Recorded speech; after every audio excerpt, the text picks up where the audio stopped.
নমস্কার বন্ধুরা, আজকে তোমাদের সামনে আবারও একটা নতুন রান্নার রেসিপি নিয়ে চলে এসেছি, যেটার নাম আমি রেখেছি স্বাদে সেরা মাটন। স্বাদে সেরা মাটন করতে আমি কি কি নিচ্ছি চলো তোমাদেরকে দেখাবো। আশা করি তোমাদের খুব ভালো লাগবে, আর যদি ভালো লাগে তাহলে তোমরা কি কি করতে হবে সেটা তো জানো।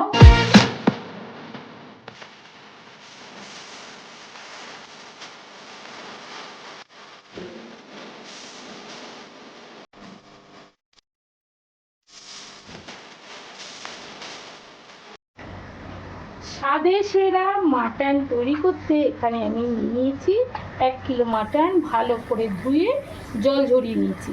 এবার মাটনকে আগে আমি টক দই দিয়ে মেখে নেব। টক দই দেবো এখানে প্রায় 150 গ্রাম মতো টক দই আছে, ভালো করে জল ঝরিয়ে নিয়েছি। এর মধ্যে কিন্তু জল থাকলে চলবে না। টক দই দিয়ে দিলাম, দিয়ে দিচ্ছি হলুদ গুঁড়ো, দিয়ে দিচ্ছি লবণ, এখানে লবণ আন্দাজ মতো দিতে হবে, আর দিচ্ছি এই যে লঙ্কার গুঁড়ো, সেটাও আন্দাজ মতোই দিচ্ছি, 1 চামচের থেকে একটু বেশি হবে। আর দিচ্ছি সর্ষের তেল। ব্যাস, আগে সুন্দর করে মাংসটা ম্যারিনেট করব, তারপরে বাকি কি কি লাগছে সেটা তোমাদেরকে দেখাচ্ছি। সুন্দর করে চেপে চেপে এইভাবে মেখে নিতে হবে।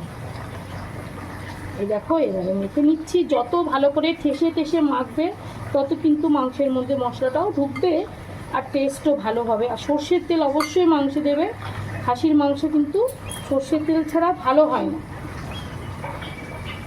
ব্যাস, হয়ে গেছে মাখা সুন্দর করে। মাটনকে এখন আমি রেখে দিচ্ছি যতক্ষণ না এই পেস্টটা তৈরি করছি। কী কী পেস্ট করছি সেটা তোমাদের দেখাচ্ছি। হাতটা একটু ধুয়ে আসি। এই যে এখানে আমি নিয়ে নিয়েছি পেঁয়াজ, পেঁয়াজগুলোকে কুচি করতে হবে, পেঁয়াজটা কিন্তু তেলের পরে যাবে। নিয়ে নিয়েছি কাঁচা লঙ্কা, এখানে নিয়েছি টমেটো, রসুন আর আদা, সব কিছু পেস্ট হবে। আর এখানে জিরের গুঁড়ো, ধনের গুঁড়ো ভিজিয়ে রেখেছি যাতে পেস্ট করতে সুবিধা হয়। আর এখানে নিয়েছি আলু ডুমো ডুমো করে। এখানে আলুর মধ্যে আমি একটু লবণ আর একটু হলুদ দিয়ে ভালো করে মেখে নেব। এইভাবে ঝাঁকিয়ে নিলেও চলে। ব্যাস, এবার চলো আগে এই মশলাগুলোকে পেস্ট করে নিই। কড়াইতে তেল দিয়ে দিয়েছি। প্রথমে আমাকে আলুগুলোকে ভেজে নিতে হবে। এই যে হলুদ লবণ দিয়ে মাখানো আলু, তেলটা গরম হয়ে গেছে, এর মধ্যে প্রথমে লাল লাল করে আলুগুলোকে ভেজে নিই। আজকে রান্নাটা কিন্তু সর্ষের তেলেই হচ্ছে, আবারও বললাম। একটু সুন্দর করে ভেজে নেব।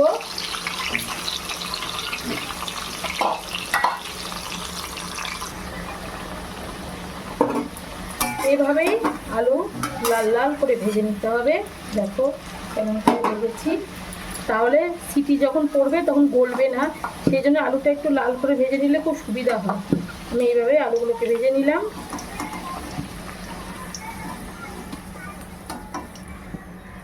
এবার এই তেলের মধ্যে চলে যাবে 2টো তেজপাতা, 2টো শুকনো লঙ্কা। লঙ্কাগুলোকে একটু ছিঁড়ে দিলাম। আর দিয়ে দিচ্ছি এই যে সাজিরে, সামরিচ আর জয়িত্রী, একটুখানি হালকা করে গুঁড়ো করে নিয়েছি, এই তেলের মধ্যে দিয়ে দেবো।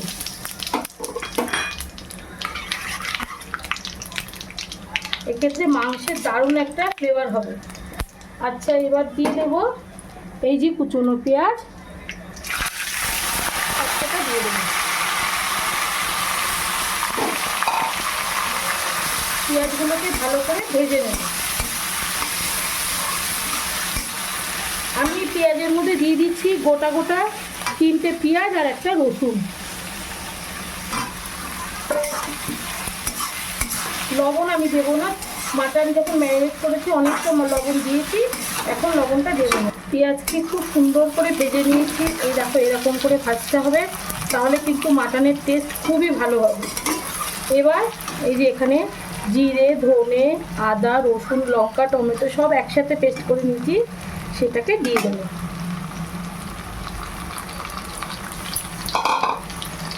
এইবার কিন্তু রান্নাটা ধরে ধরে করতে হবে যাতে মশলাটা লেগে না যায়। একটু শুধু ঢেকে রাখবো যাতে মশলাটা একটু তাড়াতাড়ি কষানো হয়। এবার ঢাকনাটা খুলবো। মশলা কিছুক্ষণ কষানো হয়েছে, এবার আমি দিয়ে দেবো ম্যারিনেট করা মাটনটা।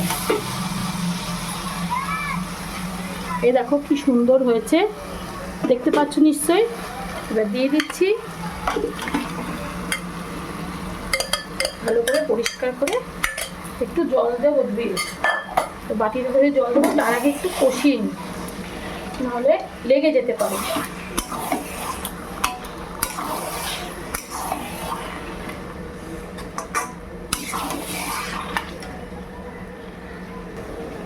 এই যে বাটিটা ধুয়ে সামান্য একটু জল দিলাম, এর মধ্যে একটু যাবে কাশ্মীরি লঙ্কার গুঁড়ো।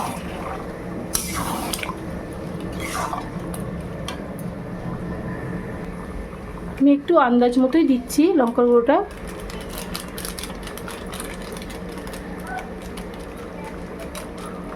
ব্যাস, ভালো করে এখন কষতে হবে।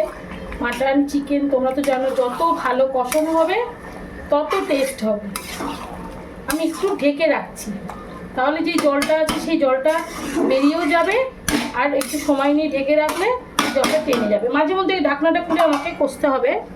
ঢাকনাটা খুলে এবার দেখা যাক। দেখো বন্ধুরা কি সুন্দর কালার এসছে। এবার এর মধ্যে আমি আলুগুলোকে ছেড়ে দেবো, দিয়ে আর একটুখানি সময় নিয়ে আমি মাটনটা কষবো।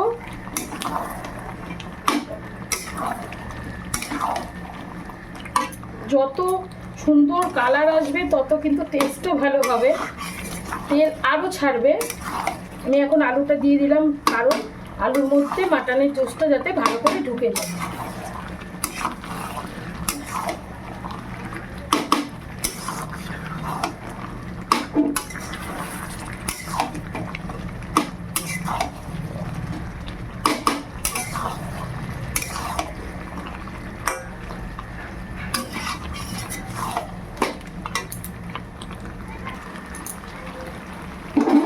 মাটন কষানো একদম রেডি হয়ে গেছে বন্ধুরা। দেখো কি সুন্দর তেল ছেড়ে দিয়েছে মাটনটায়, আর আলুর মধ্যেও জুস ঢুকে গেছে। আর এখানে কুকারে আমি গরম জল করতে দিয়েছি, এই যে গরম জল দিয়ে দিচ্ছি,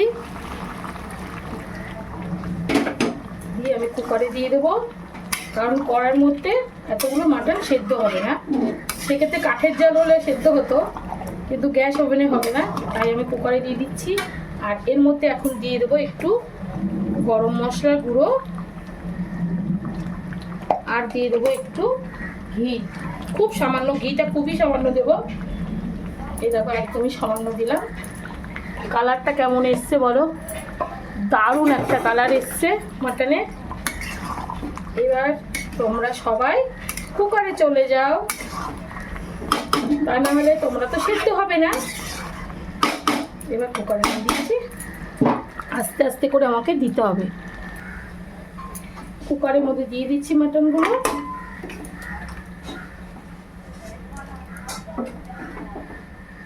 মাটন আমি 6টা হুইসেল দেবো, আর কোনো কিছুই দেওয়ার দরকার নেই, ঘি গরম মশলা সব চলে গেছে। 6টা হুইসেল দিয়ে তারপরে তোমাদের সামনে আসছি। মাটনটা একবারে সব ঢেলে দিই।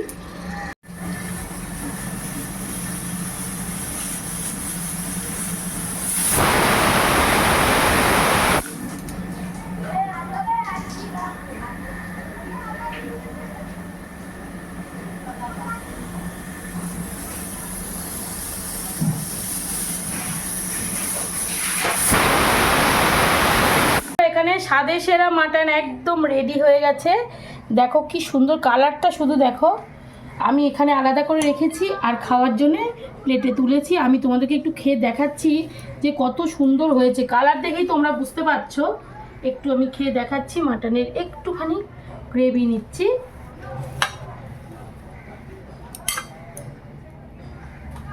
প্রচণ্ড প্রচণ্ড গরম। দেখো মাটন কেমন খুলে যাচ্ছে, দেখেছো? এই দেখো খুলে যাচ্ছে। আর একটু মুখে দিয়ে দেখাচ্ছি তোমাদেরকে, অসম্ভব সুন্দর হয়েছে বন্ধুরা। আর পুরো রান্নাটা তোমরা দেখো, আশা করি তোমাদের ভালো লাগবে রান্নাটা। আর ভালো লাগলে একই কাজ রোজই বলি, লাইক শেয়ার কমেন্ট, আর এই পেজটা, এই চ্যানেলটাতে তোমরা সাবস্ক্রাইব করে দিও। টাটা।